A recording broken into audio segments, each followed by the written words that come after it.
ત્રાહિમામ પુકારી જાય, સરકારી કર્મચારીઓ થાકી જાય, વૈજ્ઞાનિકો આવીને થાકી જાય, પણ બનાસ નદીમાં પૂર પાછું ના વળે.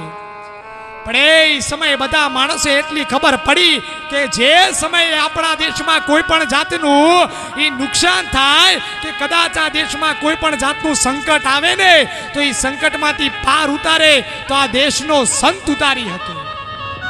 બધા માણસો ભેગા થયા.